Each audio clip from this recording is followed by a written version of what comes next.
안녕하세요. 3월 23일 월요일입니다. 오늘은 사도행전 16장 35절 36절입니다. 날이 새매 상관들이 아전을 보내어 이 사람들을 놓으라 하니 간수가 이 말대로 바울에게 고하되 상관들이 사람을 보내어 너희를 놓으라 하였으니 이제는 나가서 평안히 가라 하거늘. 아멘.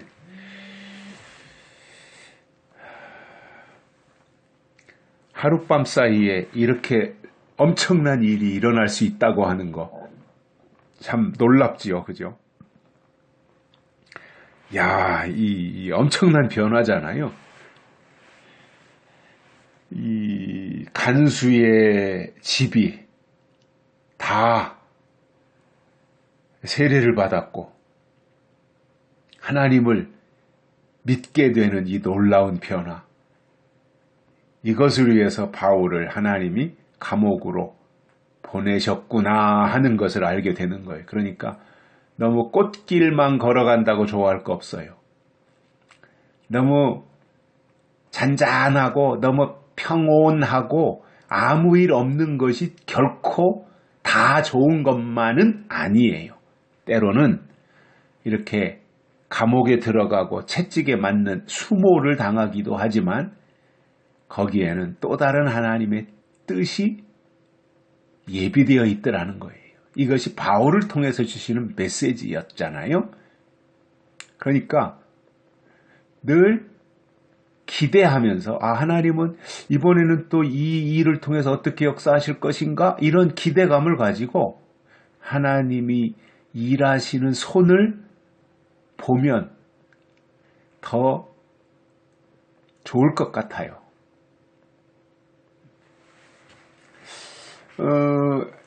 저도 이렇게 제 주변에서 살펴보면 우리 기독교 신앙이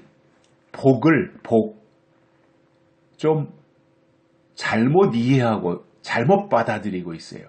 성경이 말하고 있는 복이라고 하는 것을 잘못 이해해서 자기가 원하는 대로, 자기 마음대로 다 되는 것이 하나님이 주신 복이라고 생각을 해요. 고난도 복이거든요.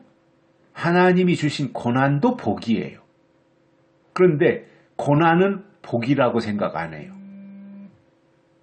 자기 마음대로 순순히 술술 잘 풀려야 그것이 복이라고 생각해요. 그러니까 세상 사람들이 생각하는 복이나 교회 다니는 사람들이 생각하는 복이 다를 게 없어요. 똑같아요. 근데 성경이 말하는 진짜 복은 뭐예요? 심령이 가난한 것이 복이고, 애통하는 것이 복이고, 의를 위하여 핍박을 받는 것이 복이고, 이렇게 예수님이 말씀하셨잖아요.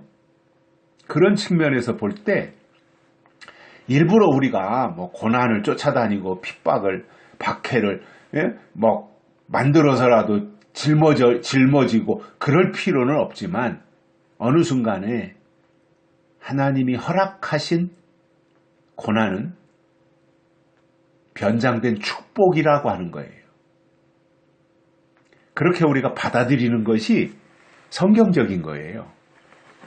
그러니까 너무 그냥 잘 나갈 생각만 하고 너무 꽃길만 걸어가려고 하고, 이게 아니라, 그것도 물론 때로는 필요하지만 더 중요한 것은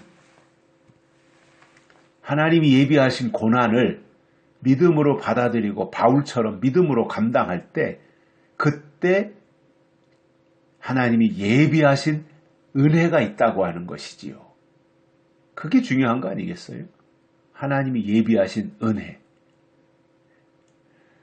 그것을 우리가 사도행전 16장 이 바울이 감옥에 갇히는 이 장면으로부터 간수의 집이 변화되는 이 모습으로 열매를 맺게 되는데, 이게 다 하룻밤 사이에 일어난 일이잖아요. 놀라운 일입니다. 하나님이 개입하셔서 하나님이 역사하시고 하나님이 변화시킬 때는 시간이 오래 걸리지 않아요. 하룻밤이면 다 해결될 수 있단 말이에요.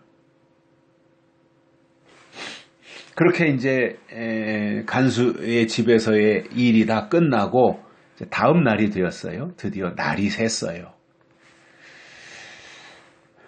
새 날이 밝아온 거죠. 그러니까 상관들이 아전을 감옥으로 보낸 겁니다.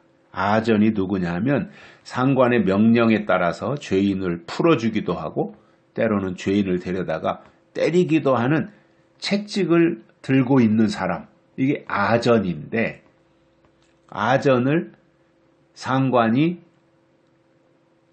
아침에 보내가지고 바울과 실라를 놓아주라 이렇게 한 거예요. 놓아줘라. 더 이상 감옥에 가두지 마라. 이제 하룻밤만 가둬놓은 거죠. 채찍만 직사하게 얻어맞고 하룻밤 감옥에 갇혔다가 이제 놔주라, 풀어줘라 이렇게 아전을 보내서 상관이 말을 한 거예요. 그러니까 간수가 그 말대로 바울에게 알려줍니다. 이보시오, 바울님, 상관들이 사람을 보내어 너희를 놓으라 하였으니 이제는 나가서 평안히 가라 이렇게 말한 거예요. 잘 됐죠, 그죠? 바울의 입장에서 보면 감옥에 갇혀 있는 것보다는 나가서 또 활동하면 더 많은 사람을 더 다양하게 만날 수 있지 않겠어요? 또 그 속에서 사람을 만나다 보면 하나님의 일을 효과적으로 이룰 수도 있지 않겠습니까? 그래서 결국 하룻밤 감옥살이를 하고 다음날 나가는 거죠. 결국 그 하룻밤은 왜 바울을 감옥으로 보내신 거예요, 하나님이? 결국 이 간수의 집을 통해서 하나님이 하실 일이 있었던 거지요. 그래서 이와 같은 하나님의 역사, 또 하나님의 일하심, 그리고 변화, 또 새 사람, 이러한 모습들로 다가오는 것이고요. 그러한 상황 속에서 저는 일하시는 하나님을 보게 돼요. 일하시는 하나님. 바울을 통해서 일하시는 하나님. 또 간수를 통해서 일하시는 하나님. 일하시는 하나님이 중요한 거지요. 그 하나님이 어떻게 일하시는가. 그리고 그 일이 끝났을 때 또 다른 곳으로 바울이 가야 되잖아요. 그러니까 바울을 풀어주는, 감옥 밖으로 내보내주는 그 상황까지도 만들어주시는 이 모든 과정이 결국은 하나님이 하신 일이었고, 간수를 구원하셔야 되기 때문에 그 예정하신 간수를 하나님이 바울을 감옥으로 보내서 만나게 하시고 그를 변화시키는 그 장면.